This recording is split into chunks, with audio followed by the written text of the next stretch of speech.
শীতে যুদ্ধের মুডে ফিরল ডিওয়াইএফ। ছিল ওয়াকফ সম্পত্তি নিয়ে রাজ্য ও কেন্দ্রের বিরুদ্ধে প্রতিবাদ, ওবিসি বঞ্চনার প্রতিবাদে, আর মুর্শিদাবাদ জেলায় একটি পূর্ণাঙ্গ বিশ্ববিদ্যালয় তৈরি। মূলত এই তিনটি দাবিতে ডিএম অফিস অভিযান কর্মসূচি। বহরমপুর জেলা কার্যালয় থেকে বাম যুব নেতা কর্মীদের মিছিল বের হয়ে লালদিঘি হয়ে রবীন্দ্র সদন মোড়ে আসতেই পুলিশের ব্যারিকেড আটকে দেয় মিছিল। পুলিশের সাথে ধস্তাধস্তি হয় ডিওএফআই কর্মীদের। এই পর্যন্ত ছিল বাম যুব সংগঠনের পথ বদলে চেনা কর্মসূচির ছকে বাঁধা চিত্রনাট্য।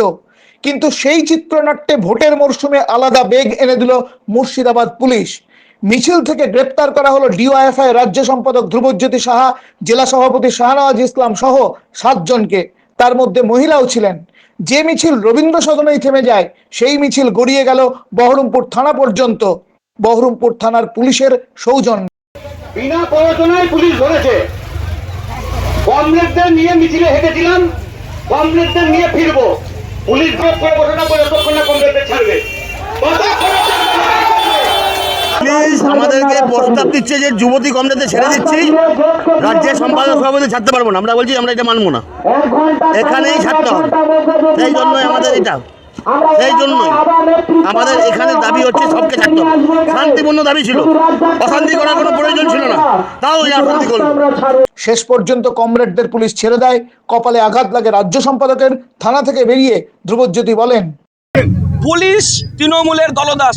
পুলিশ চাই না এই রাজ্যের মাটিতে আমরা বামপন্থীরা আন্দোলন সফল করি, কারণ ওরা জানে এই ওয়াকফ সম্পত্তি নিয়ে ওরা লুটে খেতে চাইছে।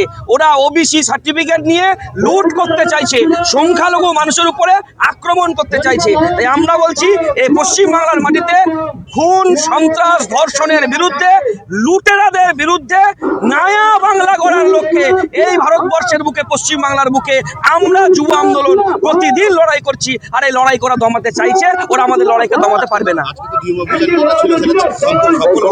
ডিওয়াইএফআই এর অভিযান প্রতিদিন চলবে রাস্তায়। ওরা আমাদের দাবি মানতে বাধ্য হবে আন্দোলনের চাপে। ওরা আজকে অ্যারেস্ট করেছে, এটা আমাদের আন্দোলনের জয় যে আমাদের কমরেডরা লড়াই করে কমরেডদেরকে থানা থেকে ছাড়িয়ে নিয়ে এসেছে। এটা আমাদের জয় আন্দোলনের।